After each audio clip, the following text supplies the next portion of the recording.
Good evening. Sorry about that. That was fairly typical. I've seemed to have become the Bermuda Triangle of hardware in the last 3 days. This is my third laptop I've installed this presentation on, so I'm hoping everything's going to work. I've spent the last 2 days doing nothing else. I needed to make like one slide change, and here I am nearly 24 hours later. But we'll see.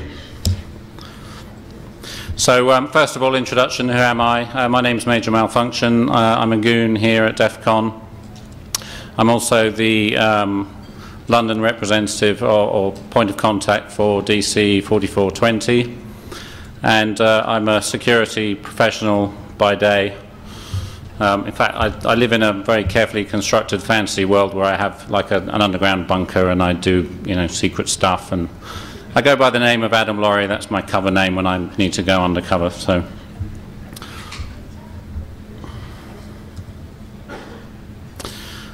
why did I look at Magstripe? Some of you may have caught my talk last time on infrared, and you'll know I'm... Thank you. So you'll know I'm kind of into old school technologies, looking at things that have been around for a long time, and people start to just sort of forget about, move on to the next thing. But there's a big deployed base of Magstripe. And when I started looking at it, I'd done the infrared. I'd spent all those nights in hotels in the wrong time zone with nothing to do, wide awake, and exhausted the possibilities with the IR. So I kind of thought, well, what else can I look at? And, ooh, room key. So I started looking at that stuff. And, yeah, I just found it's the same old story again, security by obscurity. Thoroughly insecure, and yet people still rely on it for reasonably high security applications. I look at it, again, like the infrared, because it's there. I had nothing to do, and because I have no life. I'm a sad geek that just likes to play with things and break them. Oh. Actually, before we get started, speaking of having no life, I did a conference recently and they had these really cool t-shirts, and I thought it was a really good way. It's such an old school thing. This is a turning point in my life when this game came out. In fact, this was when you could say I started to have no life, because I would come home from work and I would go straight to the pub, and like all my money went into this machine, and I would spend all night playing it.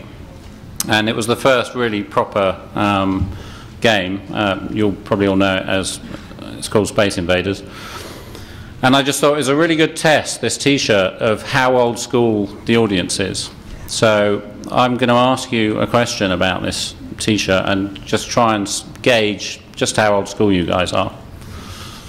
So from an old school perspective, and there's a t-shirt, by the way, for whoever gets this right. 4420 shirt. What's wrong with this picture?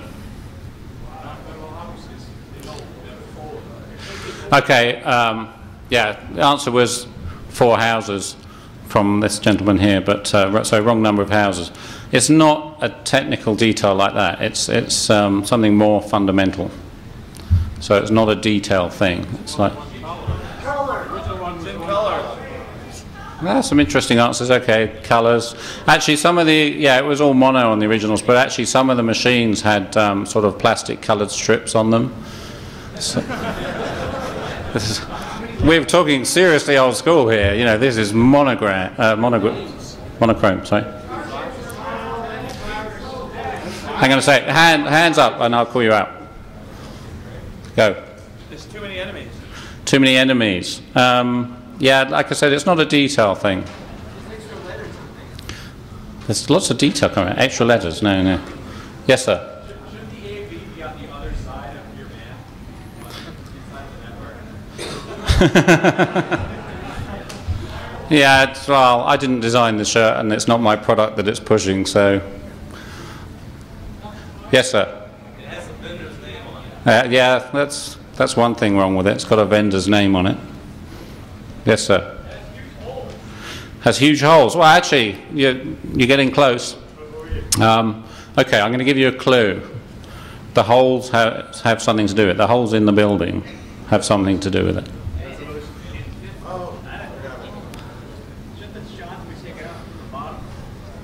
Should the shots be taken out from the bottom? The man's got it. Okay, so, well, there's a thing missing. Well, there's an enemy missing. There's a spacecraft, okay? Yeah, the flying saucer flies across the top. And the way you score the flying saucer is it either got like 50 points, 75 points, 150 points, or top score was 300 points. Now you see this guy's got like one bullet in the air at the moment. You can only have one bullet in the air. If you fire, you have to wait for that bullet to get somewhere before you can fire the next one. So the way you got the high score on the ship was they had a random number sequence. And the random number sequence was based on how many shots you had fired.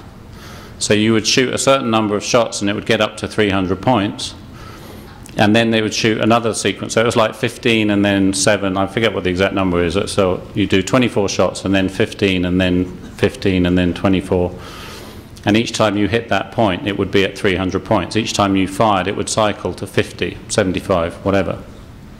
So the way you guaranteed to get a 300 points spacecraft was you hid underneath your buildings and you blasted away until your count went up, so you could go bang, bang, bang, bang, bang, bang, bang, bang, bang. But you blow your buildings to bits. So what's missing from this picture is the damage underneath the building. Yeah? And then you'd get your count up to 50 and you fire and you get a 300 points spacecraft. So that's what's missing. So you all suck. Can't believe no one got that. Okay, so it's a 20-year-old game, and you know, play it on MAME. It's cool. Well, again, you can't. You start to run out of bad guys. The bad guys end up too high up, so you shoot the underside of the building because that's the only thing left. You weren't looking for details. Now you all suck. Yeah, I guess you were the closest. Black or purple? He's definitely purple. Okay, so what we're going to look at today is swipe cards. So here's some examples. The usual thing. Got some top-up cards. These are very popular in the UK because you can walk into any supermarket and just take them off the shelf. Hotel key card, obviously, and a cash card. So, again, at this other conference, we had to get around the building, you had to have your key card with you the whole time. So going up and down in the elevator, it was a reasonably crowded conference, you know, there were a few hundred people there. And every time I got in the elevator, I was using my key card, same as everyone else. Only mine looked different from theirs.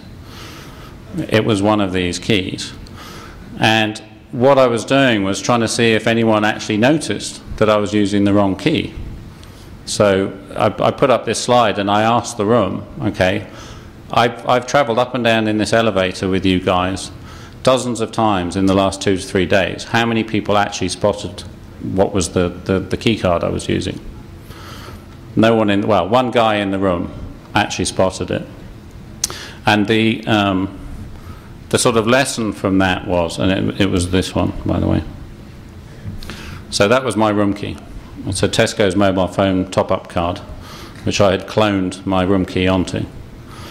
But the object of the exercise was to be able to use the key so naturally that nobody noticed you doing it. So when you're a secret agent like me, you know, James Bond, you have to be able to do that stuff. So you practice that. If you're going to, you know, to be good at social engineering or to be good at doing something, you have to practice it, practice it, practice it until it just comes so naturally that you don't even think about it.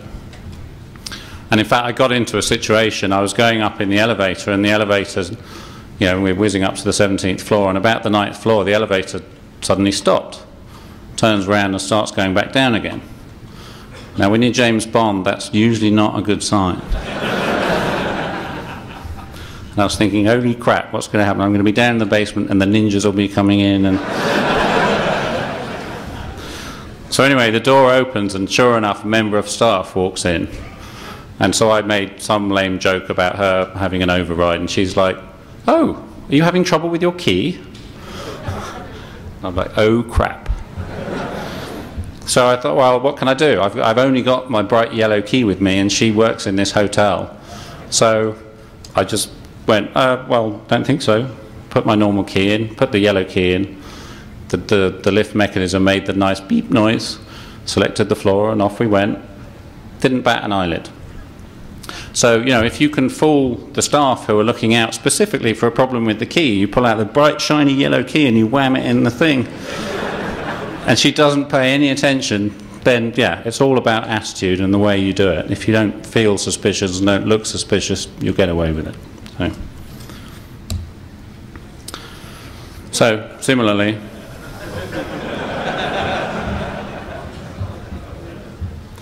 now in this case I knew damn well no one could spot it because I'd done the whole thing. You know, I left the building by the back exit, went under the ground, got in a car, changed car twice, went in the underground. But of course it was that one. Okay, so the kit that I use to do this stuff, there's the sort of off-the-shelf stuff. There's a very nice piece of kit called a Magstripe. I've got one here. Mine is slightly modified, but we'll talk about that in a minute. It's a parallel port device. It can read and write all 3 tracks. It will give you access to the raw data, so it's not trying to actually interpret the data as it goes along. So you can read cards that have been deliberately scrambled or have got bad parity or wrong checksums or whatever. Unfortunately, it only runs under Windows, so I put on my rubber gloves and installed some on here. Doesn't work with VMware. Yeah, well, full body condom actually, but you know. The other thing you can do is build your own, and again we'll talk about that in more detail in a bit. There's a very good site, the link's there, where you can download a detailed article about how to do this. The nice thing about this device is, again, it just reads raw data. The downside is it's read-only. Again, we'll talk about that more later. So this is the software that comes with the Magstripe. These screenshots are just stolen from their website, so I don't take any credit for them. So basically you have a program running that's just scanning for data. You swipe the card and it will then give you the raw ASCII. You can switch into binary mode, do signal analysis and so on. So if I want to look at the binary that I've read, it has some stuff for trying to interpret the data, so you can say, okay, I want to look at it as if it was a 6-bit number or a 7-bit number or a 5-bit number, and it will give you rolling CRCs and so on, check the parity for you. And it has the ability to write, so I can write all 3 tracks. So this is basically what I normally use to clone things. Just read it, write it back. Very easy. And it's cheap. So the kind of tracks that we're looking at, there are 3 main standards. I mean, obviously a lot of people do proprietary stuff as well, but the 3 main standards you'll encounter is track 1 is IATA data, track 2 ABA, and track 3 thrift. We're going to look at track 1 in detail today. And if you're going to play with this stuff and you want to actually get your hands dirty and start looking at the data, there's some good documentation on the Magtech site. This will give you the bit tables to convert from binary to ASCII. Okay, so the first thing I looked at was my boarding pass. So it's basically track 1, it's 210 bits per inch, 7-bit character set, 79 alphanumeric characters.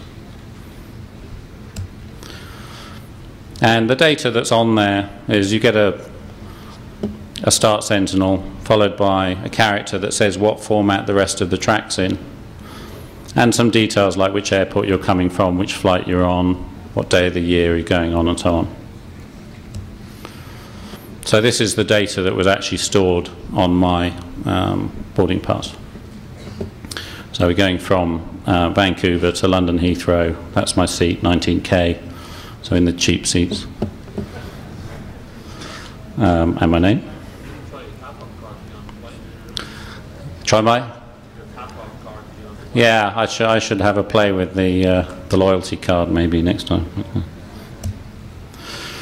Okay, so I thought, well, on the new systems, in the old days, you used to just hand your boarding pass to the nice stewardess, and she would say, welcome on board, type your seat number in, and send you on your way. But now you hand them your boarding pass and they stick it in a machine, and the machine reads the Magstripe. So I thought, well, why don't I just modify it? What could be simpler than upgrading myself? But then I thought, well, that's not going to work, because the back-end system will disagree with what's on my Magstripe.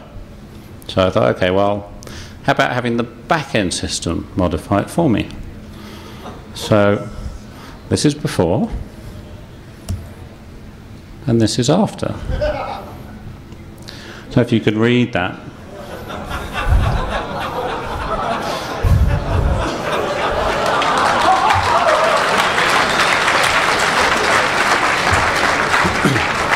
For those at the back that can't read it, it says, or 1 equals 1. Update flight, set seat equals 1A, where passenger equals Laurie, Adam, Mr.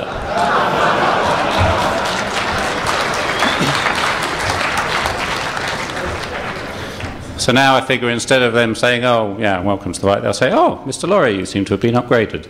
Let me carry that bag for you. Would you like a happy finish with your free champagne? So, that's my fantasy, come on.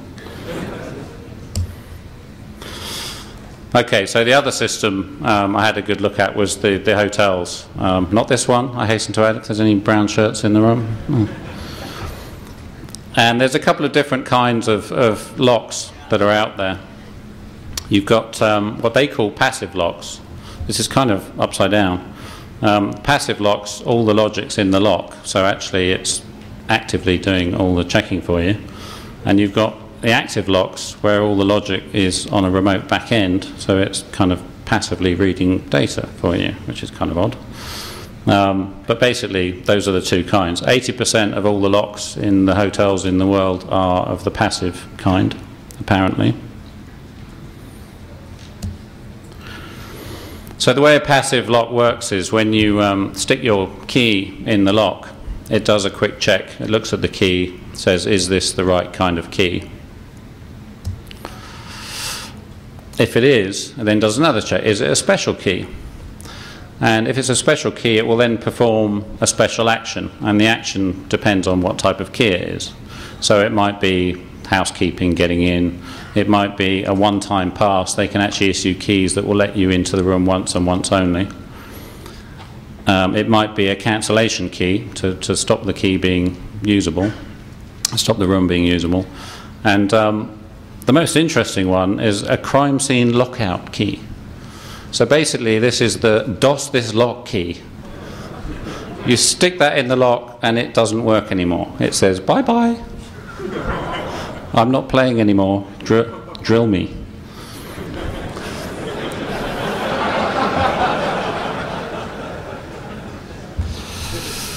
So, yeah, I've been careful not to make any of those.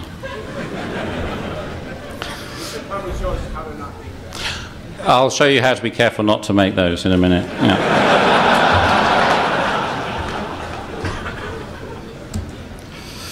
Okay, so the next check is it the correct room?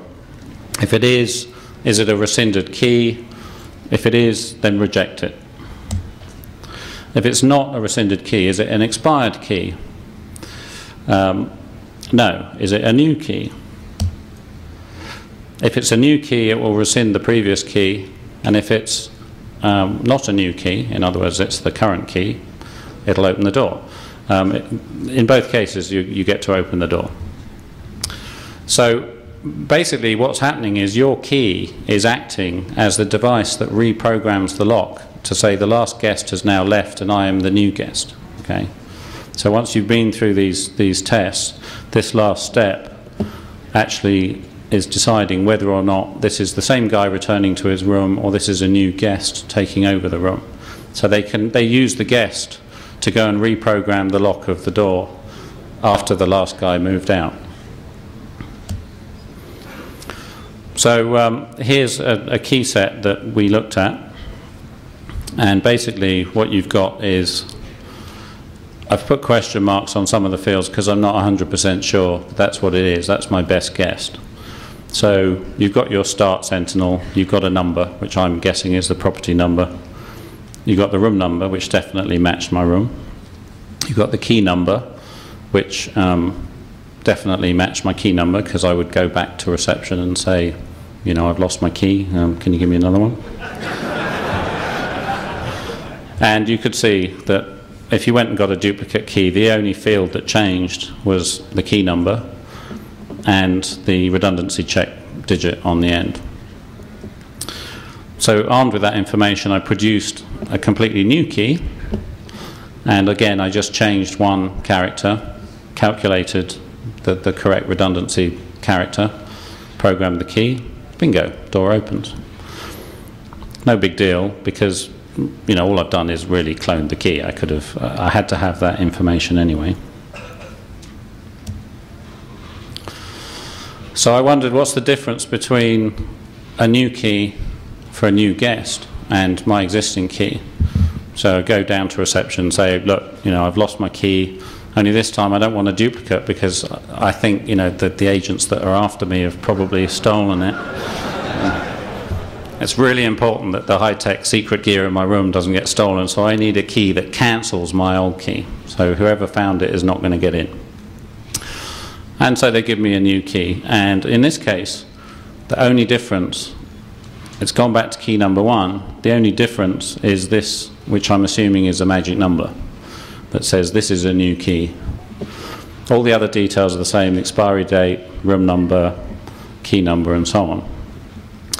Now, this particular manufacturer claim on their website that these locks are impregnable because they have a gazillion bit number that's impossible to guess. So actually, you know, how many digits, how many bits are different between a 4 and a 32? I think it's less than a gazillion.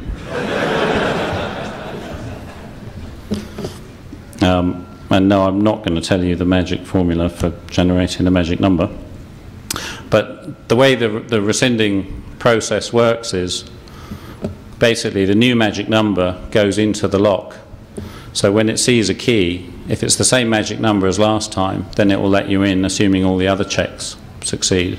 If it's a new magic number, then that just becomes the current key. So it's a very, very simple system.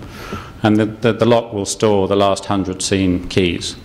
So basically this is just a pseudo-random sequence of numbers, and it has to be different from the last 100 numbers that were issued, and that seems to be it. So if you happen to be in one of those hotels, let me know how you get on. I'm not going to say what the lock manufacturer is here. I've contacted them, and so far they can't get their head out of the sand. So. Okay, on the other hand, you've got active locks. Active locks make the decision remotely, so you swipe the key and there's a back-end system that decides whether or not you should be staying in there. They seem to be one-wire interfaces. Checking is done, as I say, against a live database. They also can use the key swipe on those systems to send messages. So similarly with the infrared controls in the room, they can actually, where you know, the maid could say, right, the room's clean, or the guy filling the minibar could say, I've put, well, amazingly, no more booze in Mr. Laurie's room again. So, you can send messages by swiping a special card. I haven't looked at the details of what you can send, but I'm sure there's some interesting stuff that one could do there. Unfortunately, it also seems to connect to their security system. So, as we found out. So we were, you know, playing away, go to the door, swipe, go back in the room. Now that didn't work, try something else. Go back out, swipe. Yeah, that didn't work, try something else. Go back out. Oh, hello, Mr. Security Guard. Fancy meeting you here. I seem to be having trouble with my key. I better go down to reception and change it. So, yeah, they do watch the active systems. So at least that's good. You know, someone's paying attention, raises an alarm, and someone comes and investigates. They're less common. I guess in newer hotels they'll become more common. They'll be fitted, but retrofitting is much harder because it's not just a standalone box with a bunch of batteries in it. So. Question, how does the system fail if you can't talk to the database? How does the system fail if you can't talk to the database? I would guess that it's not going to fail to open. It's going to fail to, this lock is not going to do anything because I can't talk to the database. It's possible they have the passive circuitry built in as well. So the lock is capable of making the decision for itself. Well, if there was a fire. If there's a fire, I don't need to get into a room. I need my spy gear back, that's true. I mean, I need to get into the room. You guys don't need to get into the room, but, yeah.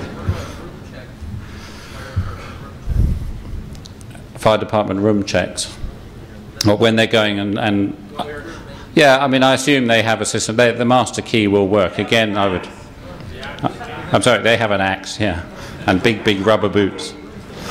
I would guess, I mean, if I was designing such a system, I would make the locks work as a passive device as well and just use the back end as a double check. So. Are they wired or wireless? Are they wired or wireless? The ones I've seen so far appear to be wired. Basically, in this particular hotel, some floors were passive and some were active, and the difference physically was there was an extra LED on the active ones, and it would pulse every now and then to show it had a connection to the back end. We didn't go as far as actually breaking the wire to see what happened, but I suppose one could accidentally stick a knife through the wall or something.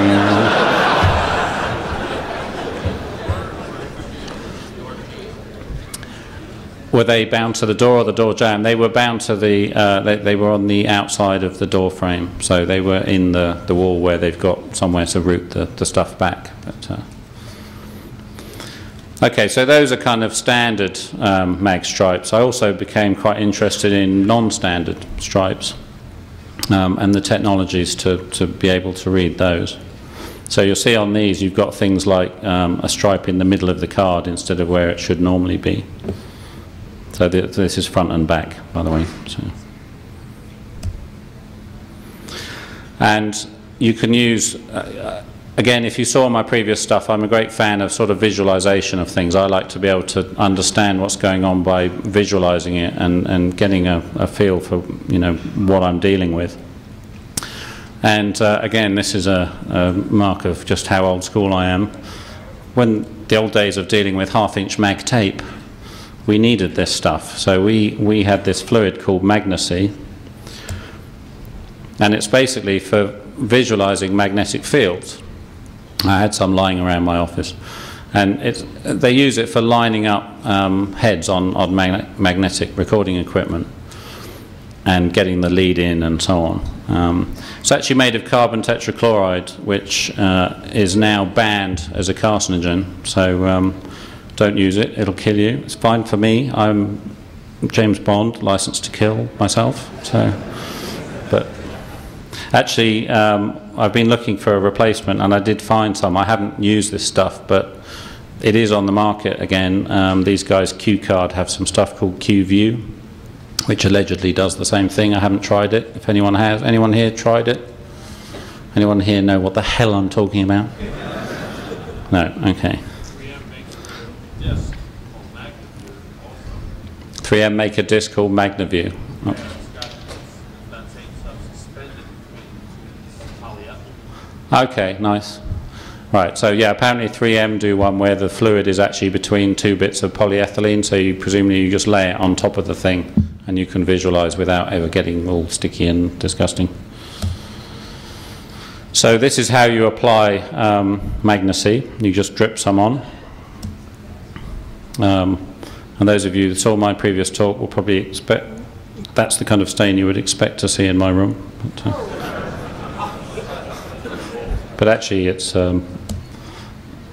very useful. So as it dries out, you get to see the stripe itself. So this is the iron filings lining up on the mag fields. It's still not that visible, so I do the old fingerprint thing, stick some tape across it, peel it off, and then stick it on a piece of paper, and now you can really see what's going on.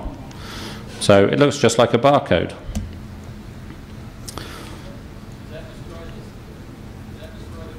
Does it destroy the card? No, it's completely harmless. You just wipe it off when you're done.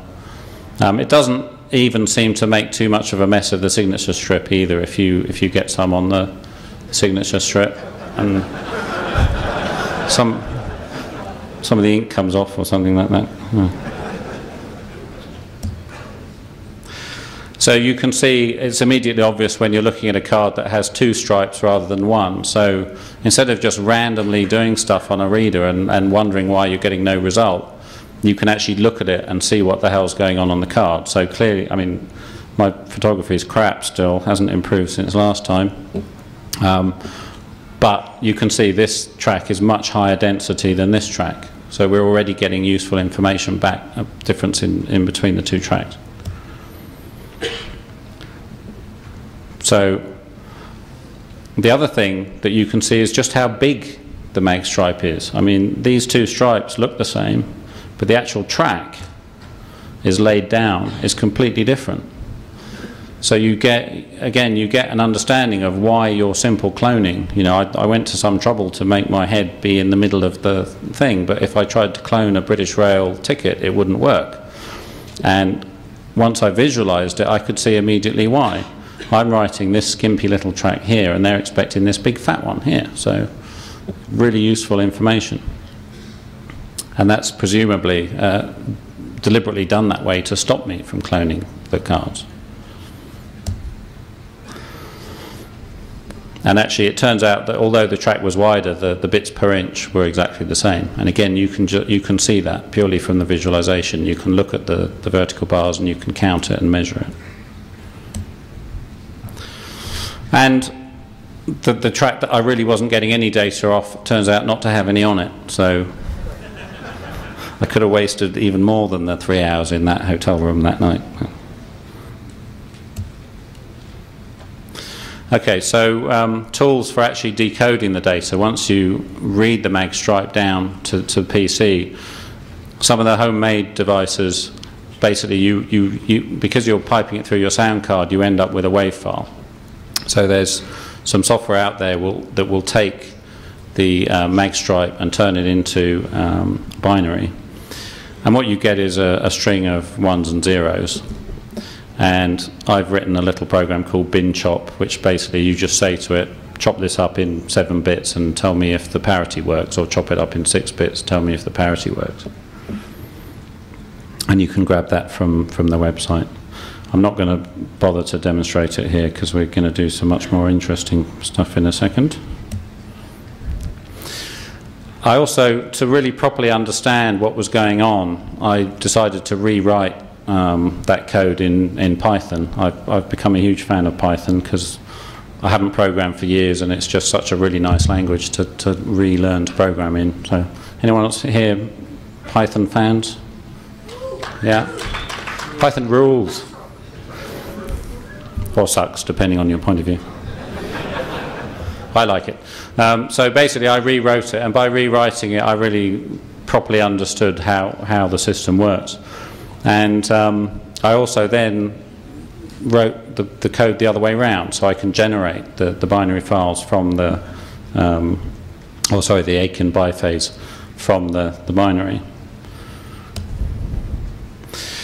Now, in all the films, you know, James Bond goes into a lab and there's like Q with his guys with white coats and shiny equipment and stuff. Well, yeah, in reality that doesn't happen. This is what your lab looks like. It's the wife's dining room table and all your crap spread out on it. And this is where we get our equipment from. Some old builder's rubbish pile. So basically I decided to build my own reader, found this old cassette deck on a pile of crap. And really all you need out of it is the Magstripe head. So just, you know, tear them out. You don't need the rest of it. And what I've got somewhere here, oh, there it is. So little homemade reader going into the sound card input on the PC. So you do a read and you get something that sort of looks like that, a standard WAV file. And when you look at the actual data, what they're doing at the low level is a thing called F2F, which is a form of frequency shift keying. So rather than actually changing a real frequency, they're changing the frequency of an event happening. So F2F is frequency twice frequency, which basically means that a 1 is exactly twice as often as a 0. It's used in a lot of protocols, so it's worth understanding, you know, infrared, RFID, and so on. RF remote. Did you just flash me a 10-minute warning? Yep. Okay, we finish at 10:02.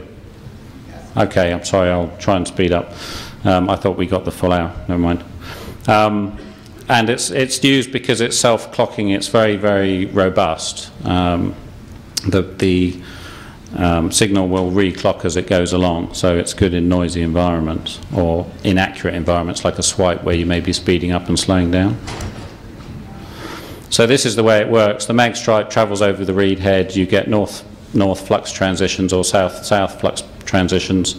So you'll get a little pulse every time that happens, and that turns into that shape waveform.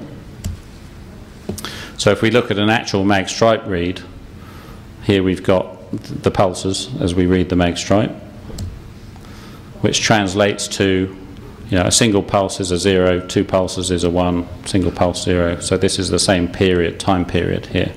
So very, very simple to decode.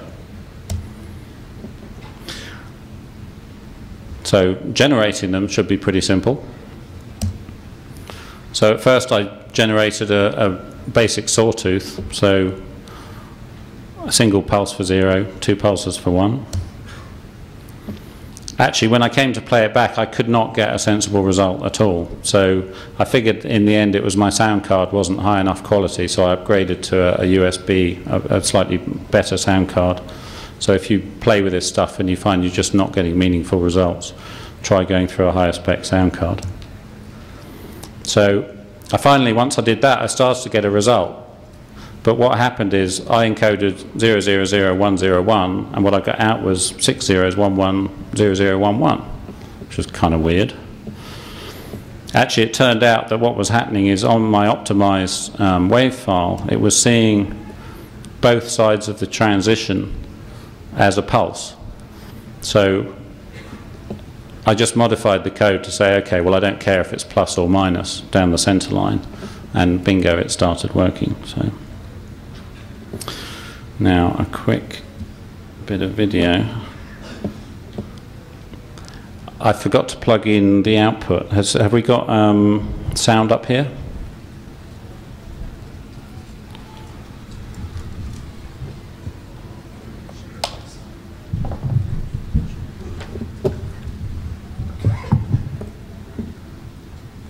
No, your input.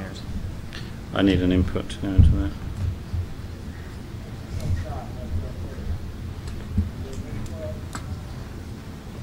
Yeah, got it. Got it. Good.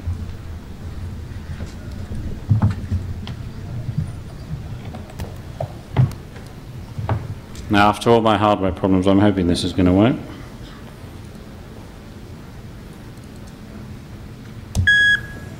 Please insert your stolen card now.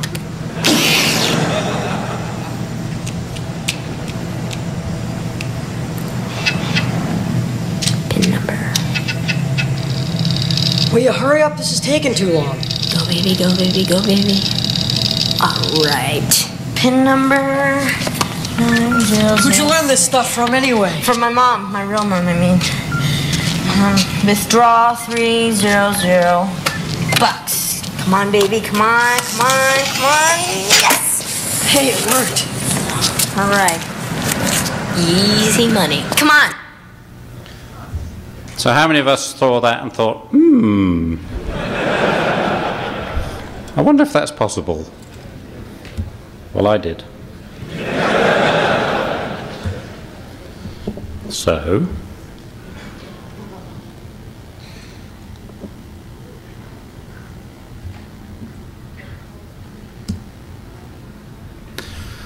when I talk to people about this, everyone seems to jump to the same conclusion, and probably half the room is going, oh yeah, I wonder about those things you put in your car and you plug it into your hi-fi, your MP3 player or whatever. If that can fool a reader into getting a signal, why can't I do the same with a Magstripe? After all, inside it's just a mag head, yeah? So I took a Magstripe card, and I had a friend with a machine shop who machined out the Magstripe for me, cut a couple of channels, got an old phone ringer and some copper wire, a bit of old saw blade, and hey presto, we've got a card with a great big magnetic head in it where the Magstripe should be. Now, I'm actually not able to demonstrate the final product. This is going to be an ongoing thing, but what I did to actually see if this could possibly work was wired directly into my reader. So I've got a standard reader here which will read a normal Magstripe, and I've wired a sound input into the head. So I'm going to see if I can fool the reader into thinking it's seen a card by sending it a wave file. Okay.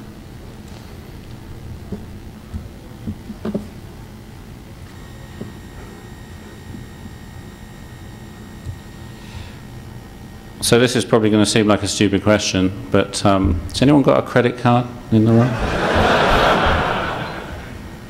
Is anyone brave enough? I mean, I'll do it with my own, but it's kind of better if it's a real one. They can be expired. Come on. You got one. Thank you. Okay, so I'm really hoping this is going to work. I had so many problems the last couple of days. Okay. So first thing we do is grab a little soundbite. How cool is that?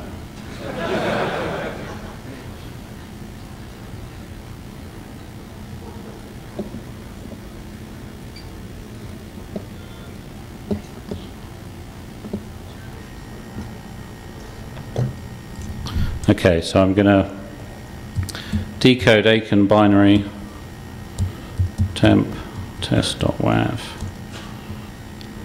Ah, crap, that doesn't look good. Try again.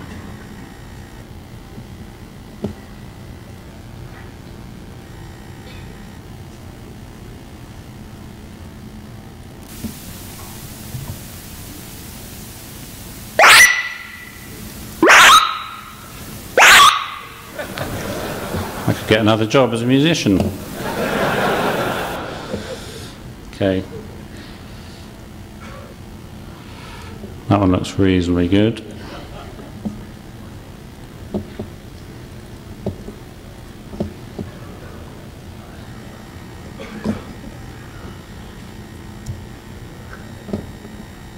Okay, that looks quite hopeful.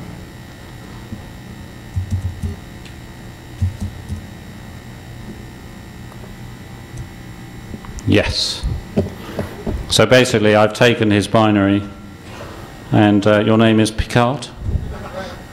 El Capitan?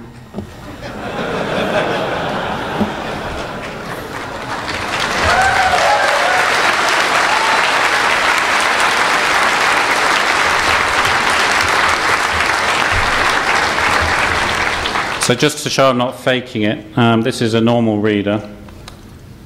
It's the Magstripe, so I've just read it on the Magstripe.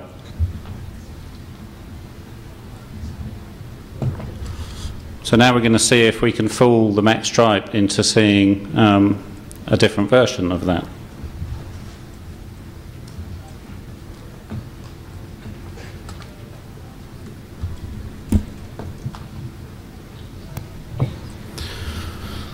So what I do is take his data and say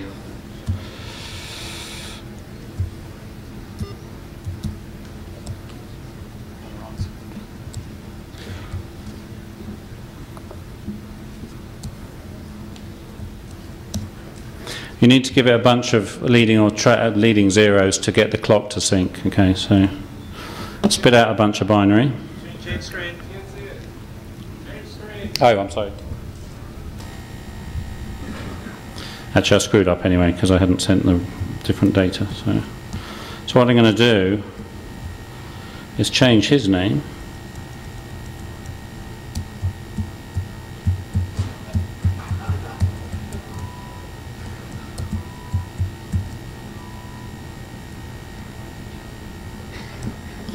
So here we have some binary. And I now say spit out a wave file.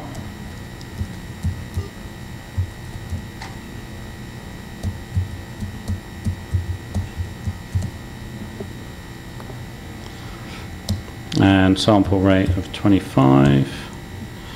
So I've now got a file on my temp directory. Go back to Mr. Reader and say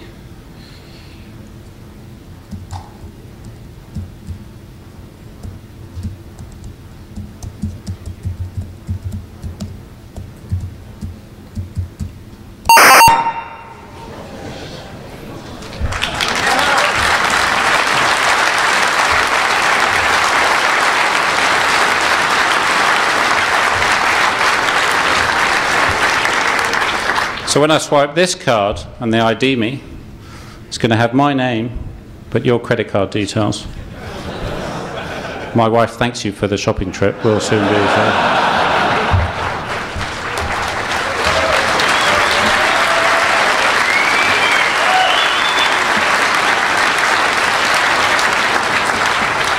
You don't know how happy I am that that worked. Okay, I've got to wind up. I'm being kicked off the stage. Before I go, I just wanted to give props to Joe Grand for his wonderful badge. And there is a challenge, of course, that you need to modify these things. So I've added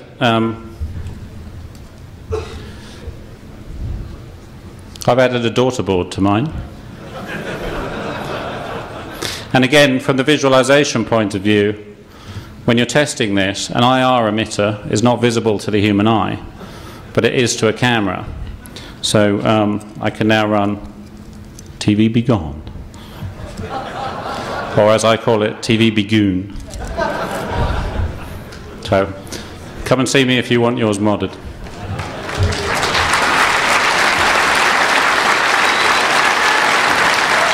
Thank you.